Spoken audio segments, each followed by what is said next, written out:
Halo, Assalamualaikum. Kembali belajar tentang bullying. Kita ikuti.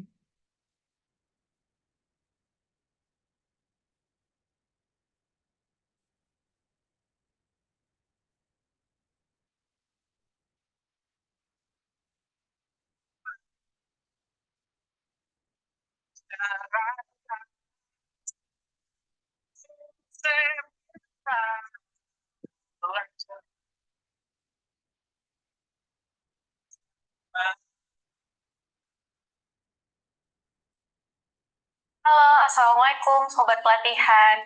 Ketemu dengan saya, Dr. Anissa Sarah Utami. Saya bekerja sebagai dokter umum. Dan pada kesempatan kali ini, saya akan menjelaskan tentang dampak bullying secara fisik ditinjau dari ilmu kedokteran.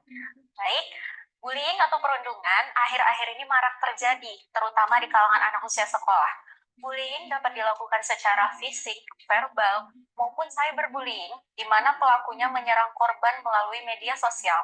Dampak yang akan diderita oleh korban bully tersebut dapat dirasakan dalam jangka pendek maupun jangka panjang, fisik maupun psikologis. Nah, kita masuk kepada definisi bullying. Sobat pelatihan, bullying atau perundungan adalah penyalahgunaan kekuasaan oleh seseorang meliputi perilaku agresif yang disengaja dan dilakukan berulang-ulang kepada seseorang yang dianggap lemah dari segi usia, pendidikan, hingga status sosial untuk mendapatkan tujuan tertentu. Nah, pada kesempatan kali ini pembahasan kita akan saya titik beratkan kepada bullying yang secara fisik. Bentuk kekerasan fisik itu ada banyak, bisa dilakukan dengan tangan kosong ataupun menggunakan alat. Jika dilakukan dengan tangan kosong, korbannya dapat mengalami seperti tamparan, ditendang, dipukul, ditinju di bagian-bagian tubuh tertentu.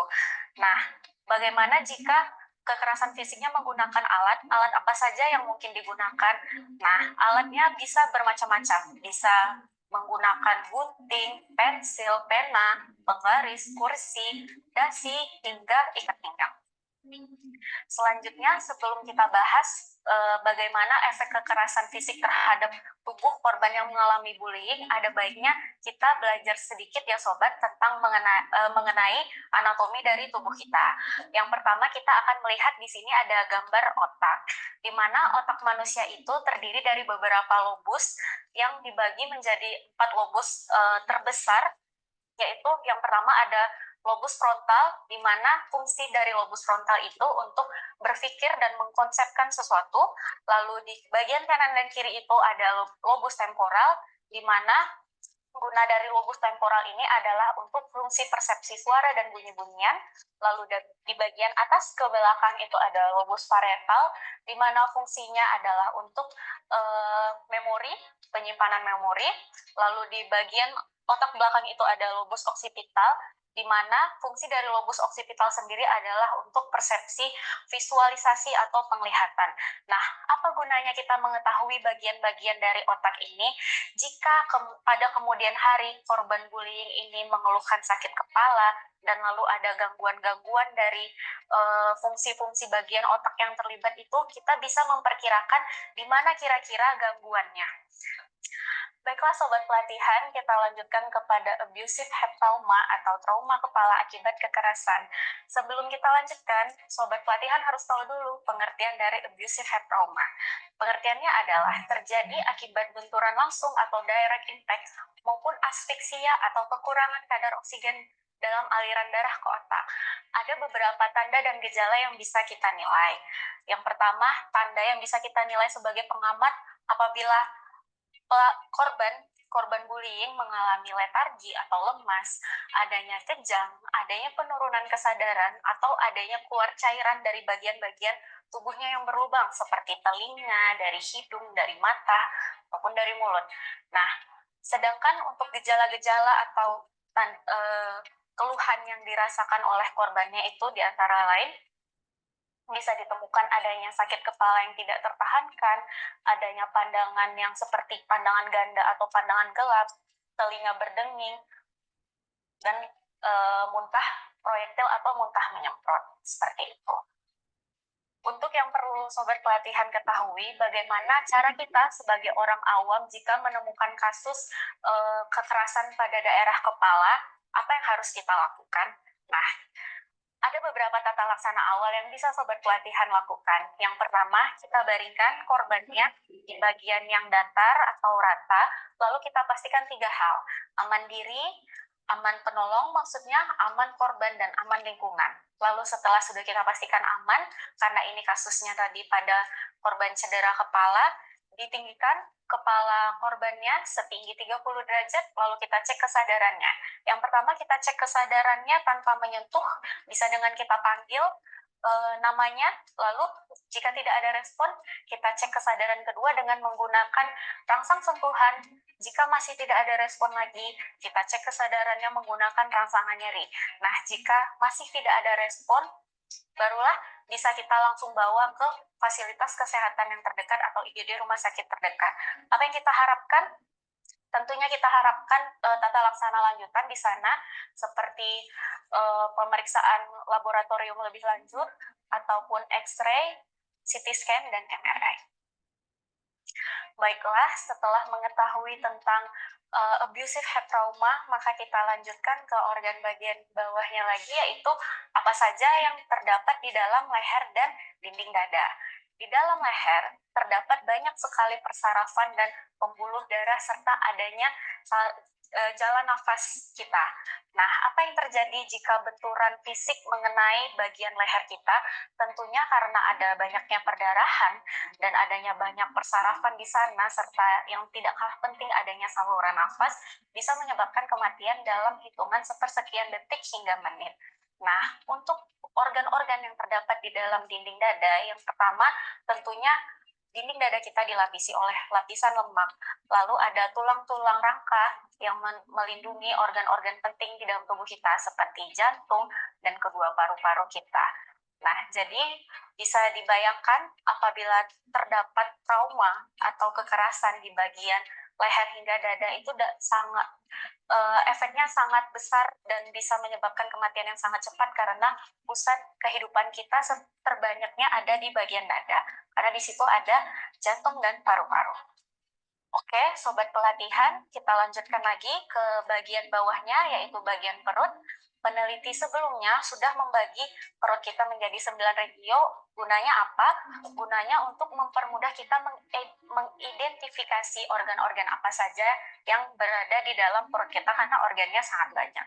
Nah, bisa dilihat di sini seperti di bagian hipokondria kiri itu ada lambung dan juga ada pankreas, lalu di bagian epigastrium itu ada pankreas, duodenum, dan ada hepar atau hati. Lalu di bagian hipokondria kanan itu ada hepar, ada empedu, dan selanjutnya bisa dilihat sendiri dari gambar ini. Nah, umumnya korban yang mendapatkan kekerasan pada daerah perut akan mengeluhkan nyeri kolik. Nah, sobat pelatihan perlu tahu apa itu nyeri kolik. Nyeri kolik itu adalah nyeri yang berasal dari organ yang memiliki rongga. Nah, untuk apa fungsinya kita mengetahui bagian-bagian dalam perut kita ini? Supaya jika terdapat memar, sobat pelatihan sebagai orang awam yang mengidentifikasi letak memarnya itu bisa memperkirakan, oh organ apa ini yang terlihat dan kira-kira bagaimana saja gejala dan tanda yang dikeluhkan oleh korban tersebut, karena ditakutkan jika kekerasan fisiknya terlalu keras maka adanya pecah organ dalam dari perut sang korban tersebut. Nah, ini bisa kita lihat tentang efek kekerasan benda tumpul terhadap tubuh yang saya bagi menjadi 2, yaitu efeknya terhadap bagian tubuh yang lunak dan efeknya terhadap bagian tubuh yang keras. Bagaimana efeknya terhadap bagian tubuh yang lunak? Bisa dilihat ada luka lecet atau ada laserasi atau luka robek, dan ada juga kontusio atau memar. Nah, sobat pelatihan perlu mengetahui bagaimana sih bedanya memar yang diakibatkan karena kekerasan fisik akibat bullying dengan memar yang diakibatkan karena benturan yang tidak sengaja.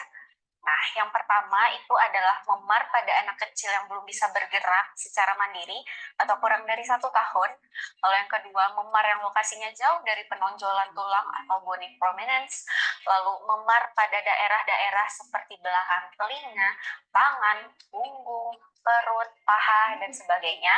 Lalu memar yang memiliki bentuk luka yang seragam ataupun memar yang menandakan adanya keterlibatan alat ataupun memar yang menandakan adanya tanda pengikatan atau penceratan. Seperti bisa dilihat pada gambar berikut ini, bisa kita lihat pada gambar yang bagian sebelah kiri itu adanya perdarahan dalam mata korbannya, dan juga yang untuk gambar sebelah kanannya itu pada bagian leher adanya memar seperti tanda penjeratan.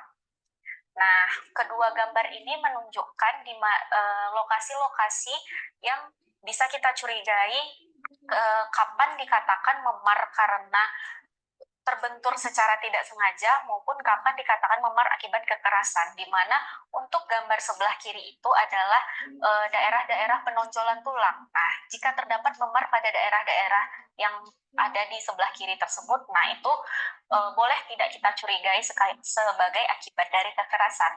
Sedangkan untuk memar yang terdapat pada daerah-daerah yang ada di dalam gambar sebelah kanan itu kan bukan penonjolan tulang sebenarnya. Nah, jika sobat pelatihan menemukan memar pada daerah tersebut, nah, sobat pelatihan boleh mencurigai itu memar akibat kekerasan.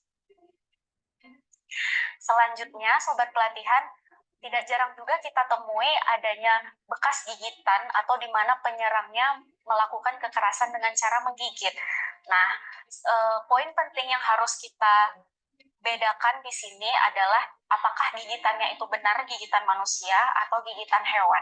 Di mana pada umumnya gigitan hewan itu dia lebih tajam, lebih runcing dan kecil-kecil serta tanpa adanya seperti luka robekan, karena umumnya hewan-hewan itu giginya tajam-tajam. Nah, sedangkan pada gigitan manusia itu, karena gigi manusia itu kebanyakan tumpul, jadi bekas giginya itu tercetak secara tumpul dan umumnya ditemukan adanya luka lecet atau memar, bukan berupa luka robekan. Sangat jarang sekali ditemukan adanya luka robekan. Nah, kemudian efek kekerasan benda tumpul kepada bagian tubuh kita yang keras itu selanjutnya adalah patah tulang, di mana patah tulang itu dibagi menjadi dua, yaitu patah tulang terbuka dan patah tulang tertutup. Kapan dikatakan patah tulang terbuka? Jika kita menemukan ada bagian dari tulang yang menonjol keluar di atas kulit, di mana ujung patahan yang tajamnya bisa menyebabkan perlukaan pada pembuluh darah dan persarafan. Resikonya apa? Tentu resikonya kontaminasi bakteri sehingga menyebabkan infeksi. Lalu kemudian kapan dikatakan patah tulang yang tertutup? Jika tidak ada perlukaan di sekitar bagian yang patah dan tidak ada penonjolan keluar. Tapi hati-hati, harus kita perhatikan apakah terdapat deformitas atau perubahan bentuk pada bagian yang patah. Nah, walaupun perdarahan tidak kelihatan, tapi tetap harus kita curigai ada perdarahan yang berlangsung yang terjadi di bawah kulit. Tandanya apa? Bisa kita pantau dari tanda-tanda vitalnya seperti tekanan darah, tekanan nadi, dan nafas pasiennya. Selanjutnya adalah dislokasi. Nah, pengertian dari dislokasi itu, sobat pelatihan, adalah keluarnya sendi dari posisi seharusnya, yaitu mangkok sendinya. Penyebabnya kenapa? Karena trauma hebat atau karena kekerasan yang sangat hebat yang menyebabkan robeknya kapsul sendi, otot, dan ligamen, lalu mengakibatkan kerusakan pembuluh darah dan saraf. Nah, untuk sobat pelatihan ketahui saja, penata laksanaannya itu dilakukan reposisi, yaitu pengembalian yang semula dia keluar dari tempatnya dimasukkan kembali ke tempatnya, lalu diimobilisasi atau dipertahankan supaya bisa recovery dengan baik dan kemudian direhabilitasi untuk mengembalikan kepada fungsi yang normalnya. Lalu selanjutnya kita lanjut sobat pelatihan kepada efek kekerasan benda tajam terhadap tubuh. Nah, kalau kita katakan efek kekerasan benda tajam, nah itu berarti sudah ada keterlibatan alat bantu sebagai penyerangan di dalam bullying tersebut. Nah, apa saja yang bisa kita temukan? Yang pertama, adanya luka iris atau sayat.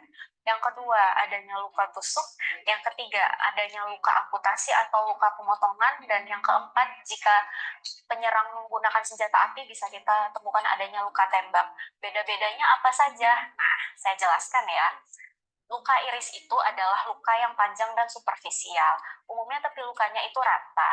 Umumnya luka iris atau sayat ini tidak berbahaya, tapi bisa menjadi berbahaya jika terdapat di daerah-daerah yang banyak terdapat pembuluh darah dan persarafan. Nah, berbeda dengan luka tusuk, kalau luka tusuk itu seperti namanya luka akibat tusukan.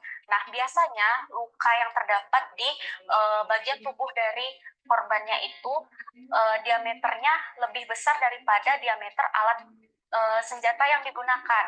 Nah, bahayanya apa? Tentu bahaya. Jika terkena di organ-organ yang penting, dapat menyebabkan cedera, pecah, infeksi, dan perdarahan yang banyak.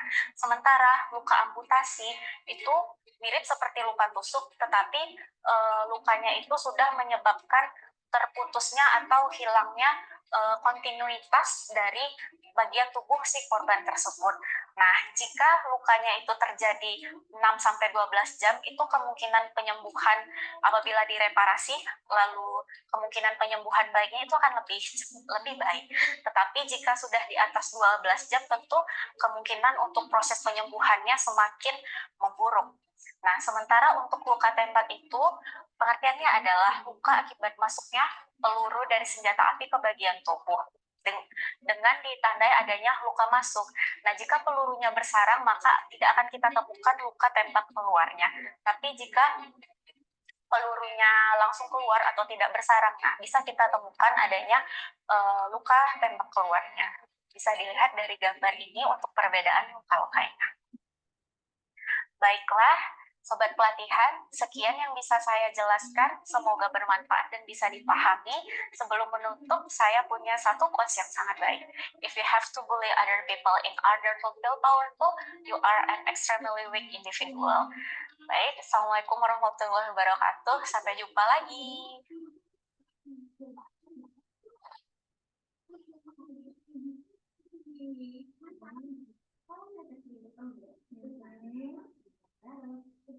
Ya, mengerikan dampak bullying ketika terjadi pada fisik. Terima kasih, semoga bermanfaat.